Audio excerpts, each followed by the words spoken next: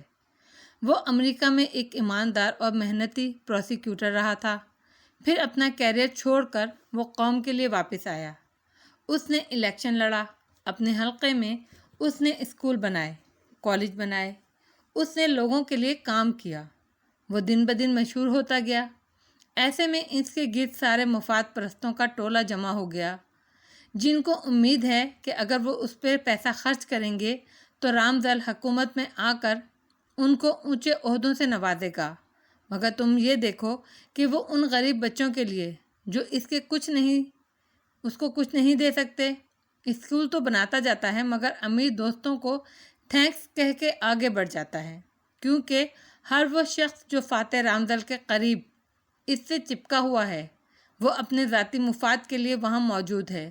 جیسے شہد کے اوپر مکھیاں چمٹ جاتی ہیں، سب کو اپنا حصہ چاہیے، اسی لیے وہ ایسے لوگوں سے سرد رویہ رکھتا ہے تاکہ ہر ایک کو یہ واضح ہو جائے وہ کسی کے لیے کچھ نہیں کرے گا۔ ایڈم نے سوچتے ہوئے سر ہلا دیا۔ بات اس کی سمجھ میں آ رہی تھی۔ تم پہلے سے ہی جانتے ہو وہ تمہارے لیے کچھ نہیں کرے گا، تو ایڈم تم مجھ سے امید نہ لگاؤ۔ کوئی درخواست کرو، نہ کسی مفاد کے لیے اس کو اپنے کام سے متاثر کرنے کی کوشش کرو۔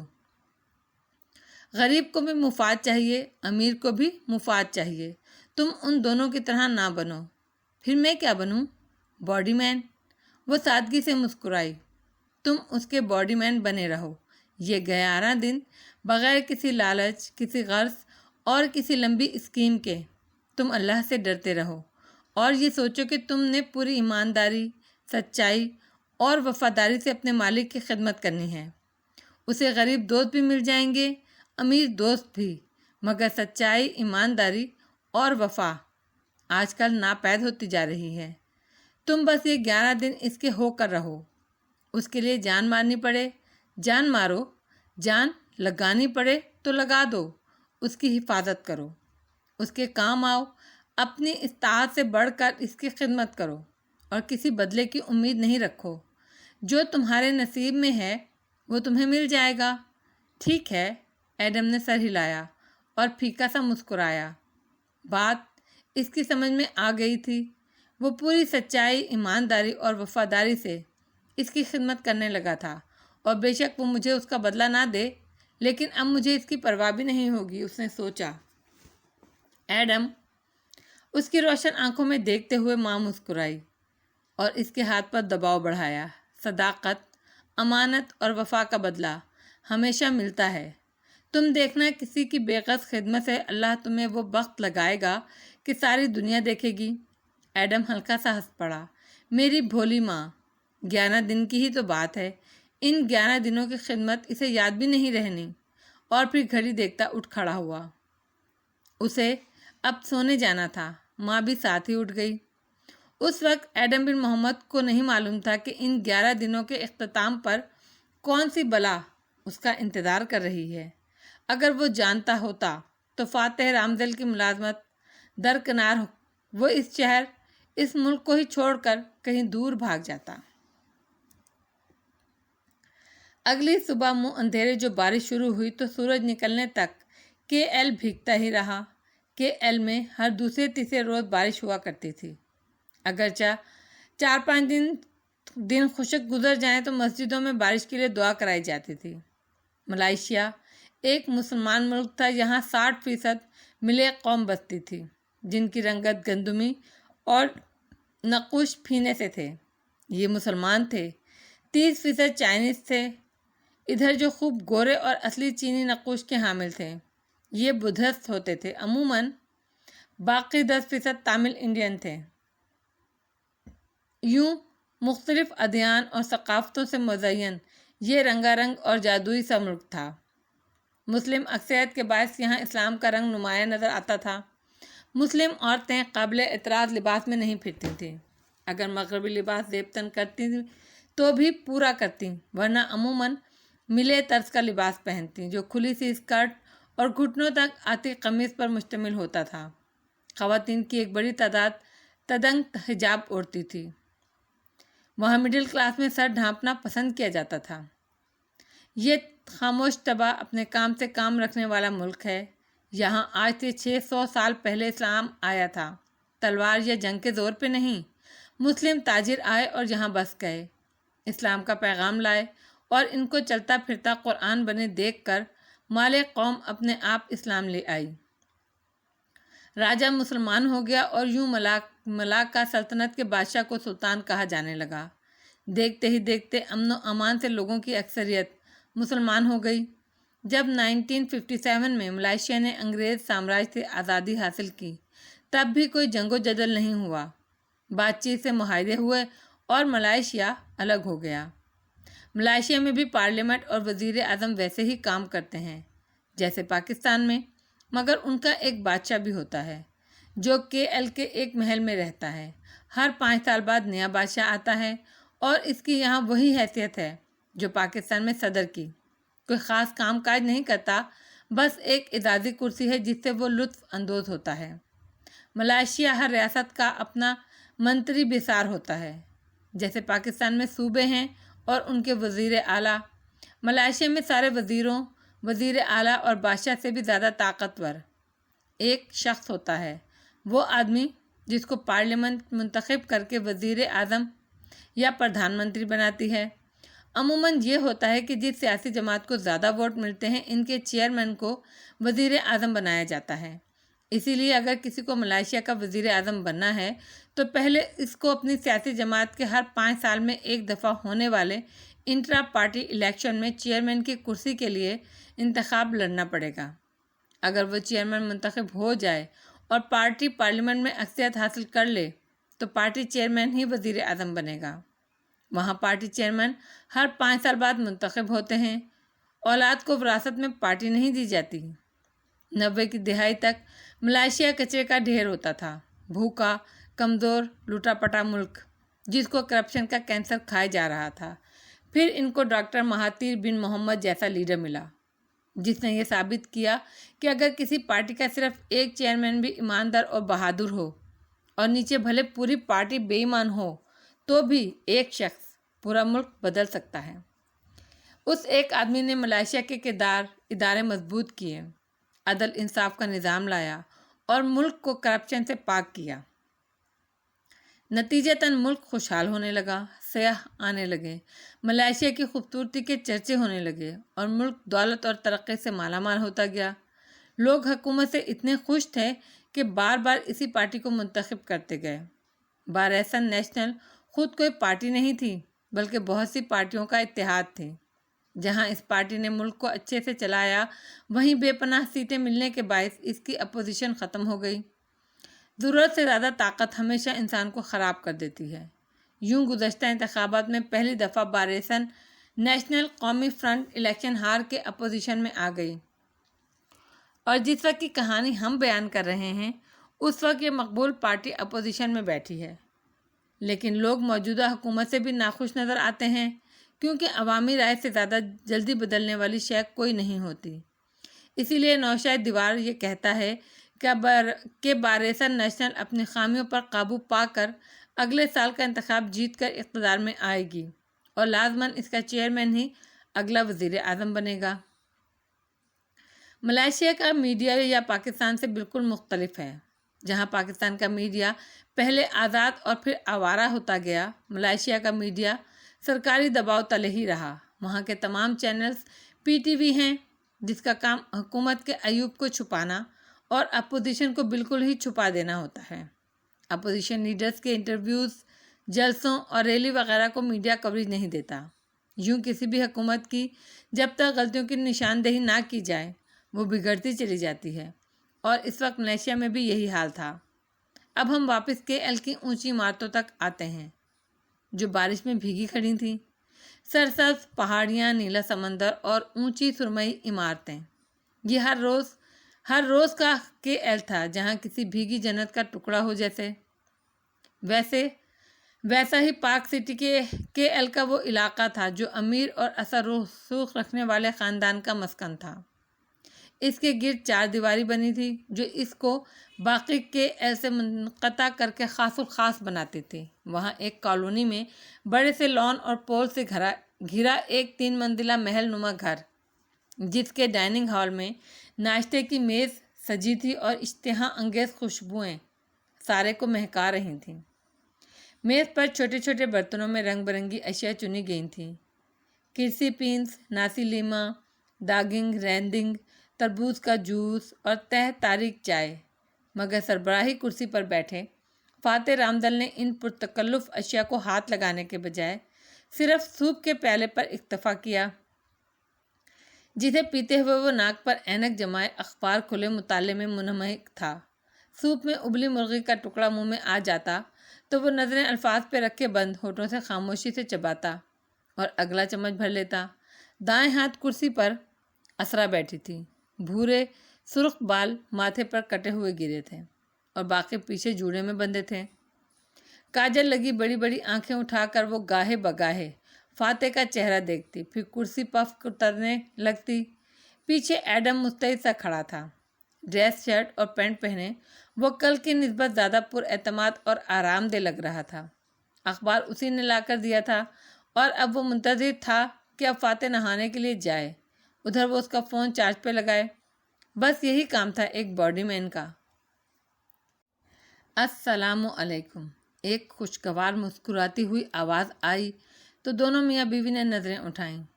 داخلی دروازے سے ایک اسمارٹ سا آدمی چلا آ رہا تھا، 35-40 کے درمیان ہوگا۔ کافی خوش شکل تھا اور اسرا میں ملتا تھا۔ آنکھیں تو ہو بہو اسرا والی تھی، گرے سوٹ، ٹائی، کف لنکس پہنے اور گیلے بال سامنے سے اسپاکس کی صورت کھڑے کیے۔ وہ خوشگوار اور تر و تازہ سا لگ رہا تھا۔ کاکا آبنگ، اس نے مسکرا کر کہتے باری باری دونوں کو سلام کیا۔ کاکا مطلب آپی اور آبنگ بھائی۔ اور فاتح کی دوسری طرف کرسی کھینچ کر بیٹھا۔ فاتح ذرا سا مسکرایا، سر کو خم دیا اور واپس اخبار پڑھنے لگا۔ اسرا البتہ پورے دل سے مسکرائی اور فخریہ محبت بھری نظروں سے اسے دیکھا۔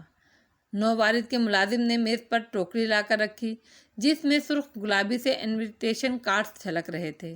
کیسے ہو ایش؟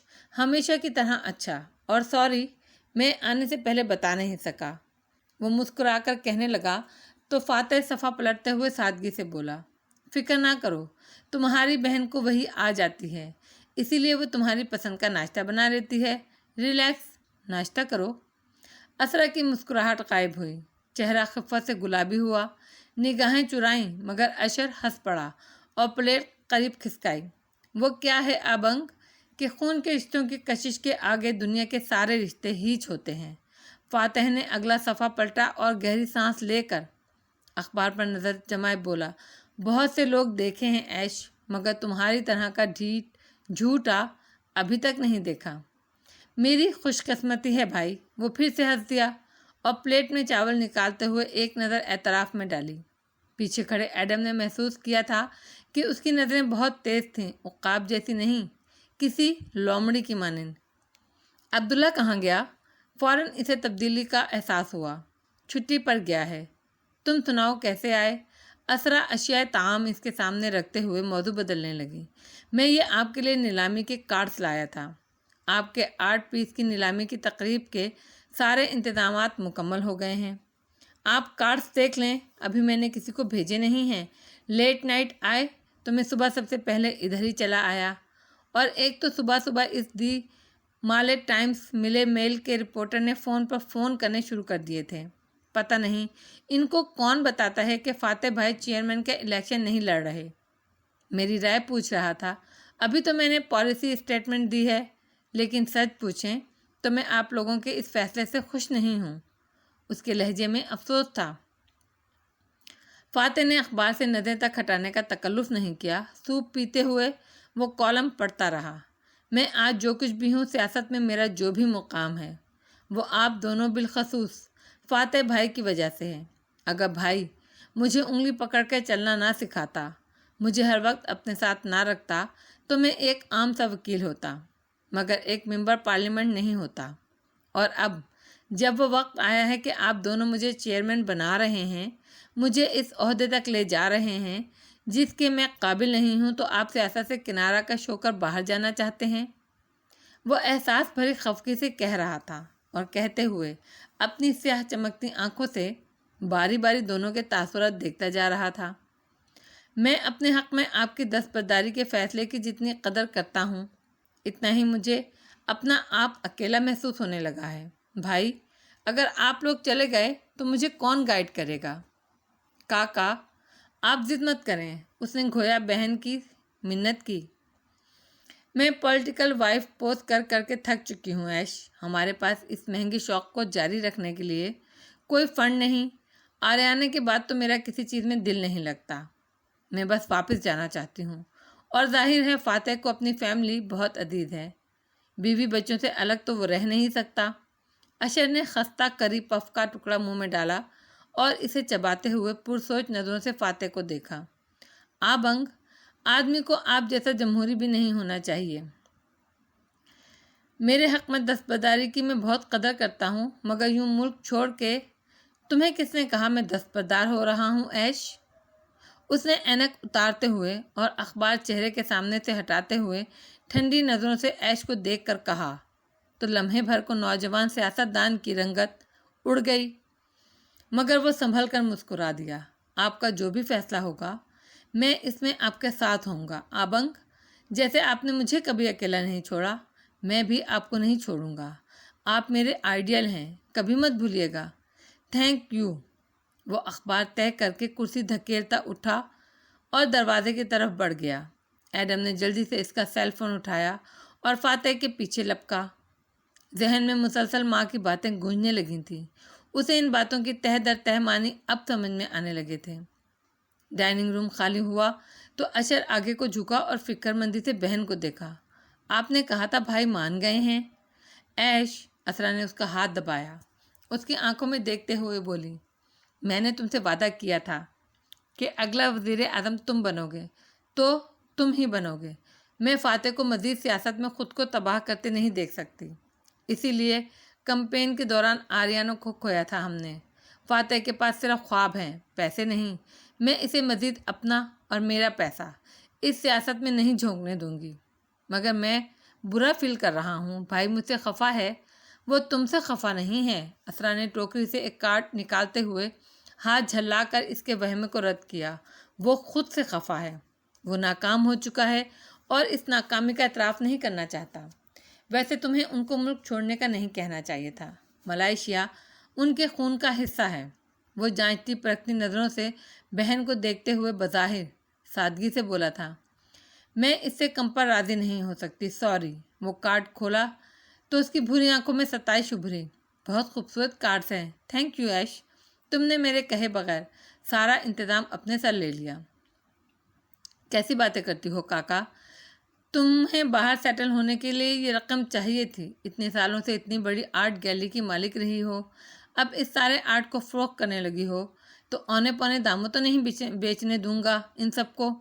ایک دنیا شریک ہوگی اس میں۔ زبردست۔ نیلامی کی رقم کا 1/4 چیریٹی میں جائے گا، اور اسی چیز کو بنیاد بنا کر ہم اس کی تحشیر کریں گے۔ وہ جوش سے بتا رہی تھی، پھر جیسے یاد آیا، جمعرات کی سپہر وہ کویتی امیر میری گیلری آئیں گے۔ کون سے کویتی؟ تم اور فاتح ایک جیسے ہو، بار بار بھول جاتے ہو۔ میں نے بتایا تھا نا کہ ایک کویتی امیر ہمیں نیلامی کے لیے ایک نادر پینٹنگ کا عطیہ دے رہا ہے، سپائلیم کی پینٹنگ گھائل غزال۔ وہ ایک مشہور آرٹ کلیکٹر ہے۔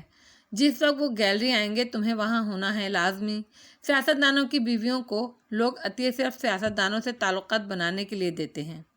ان کا کوئی کام وغیرہ ہو تو تم کر دینا۔ فاتح سے تو مجھے امید نہیں ہے۔ وہ بے رخی سے کہہ کر کارڈ کو دیکھ رہی تھی۔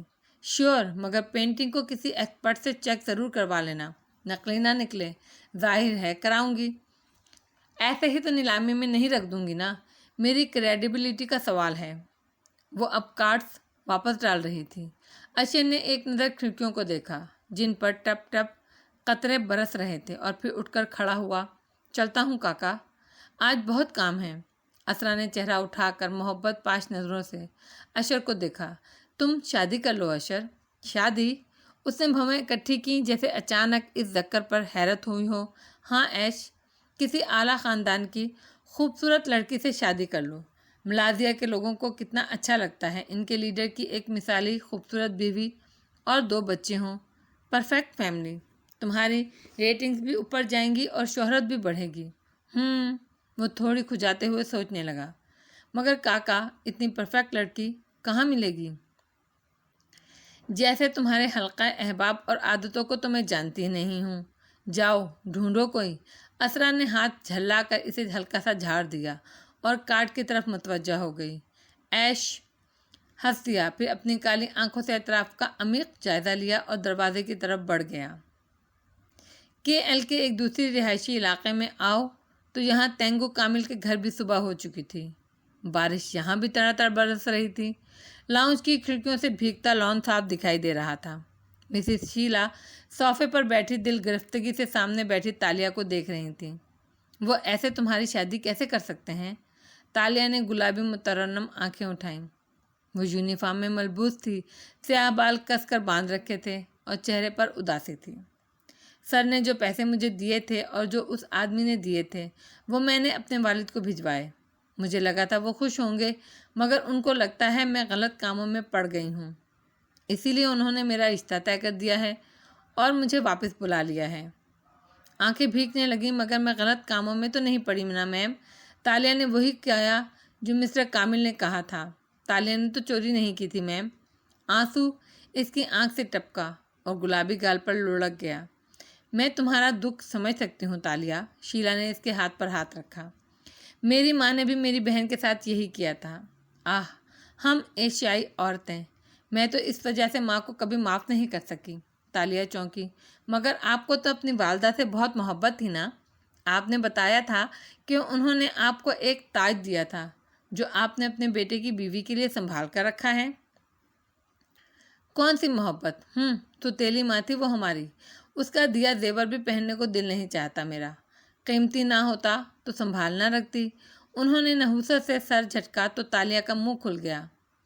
ایک بے بس سی نظر اوپر ڈالی جہاں اسٹڈی کے لاکر میں وہ اس تاج کو ان پر رحم کھا کر چھوڑ آئی تھی۔ اف، کاش خام خواہ انسانیت کے چکر میں نہ پڑی ہوتی۔ ہائے وہ کتنا پیارا اور قیمتی تھا، کاش موٹی کی بات سن لی ہوتی۔ میں چلتی ہوں میم، اگر آپ لوگ کبھی لاہور آئیں تو میرے پاس ضرور آئیے گا۔ ہم لاہور کے لوگ بہت پیارے ہوتے ہیں، کھلے دل کے، مہمان نواز اور کھاتے پیتے سے۔ وہ بادل نخواستہ کہتی چھتری اٹھائے اٹھی تو وہ بھی اٹھ کھڑی ہوئی۔ انشاءاللہ کیوں نہیں؟ وہ مسکرا کر بولی، پھر پرس کھولا۔ اپنی تنخواہ لیتی جاؤ۔ نہیں میم، سر نے اتنا کچھ دے دیا ہے، میں اب مزید کچھ نہیں لوں گی۔ وہ فوراً پیچھے ہٹ گئی اور سختی سے گردن دائیں بائیں ہلائی۔ انہوں نے زبردستی تھمانے چاہے تو تالیہ نے ہاتھ پیچھے کر لیے۔ نہیں میم، یہ میں نہیں لوں گی۔ اچھا، میں کچھ اور کر سکتی ہوں تمہارے لیے؟ وہ خلوص سے پوچھ رہی تھیں۔ تالیہ نے بدقت اپنے خفا جذبات کو چہرے پر آنے سے روکا۔ ماں کے زیور کے قصے کیوں سنائے تھے آخر پھر؟ اف تالیہ، تم نے وہ کیوں چھوڑ دیا؟ وہ دل میں سوچ رہی تھی۔ بس دعا میں یاد رکھیے گا۔ کیوں نہیں تالیہ، اللہ تمہاری مدد کرے گا۔ تم اتنی اچھی، صاف دل اور سچے دل کی مالک جو ہو۔ باہر ایک زور سے بجلی کی کڑاکا ہوا۔ بجلی، بارش کی بوچھار تیز ہوئی۔ تالیہ کی آنکھوں میں سایہ لہرایا، سیاہ تاریک مایوس سا سایہ۔ دل ایسے ڈوبا جیسے نیلے سمندر میں ٹوٹا ہوا جہاز ڈوب جاتا ہے۔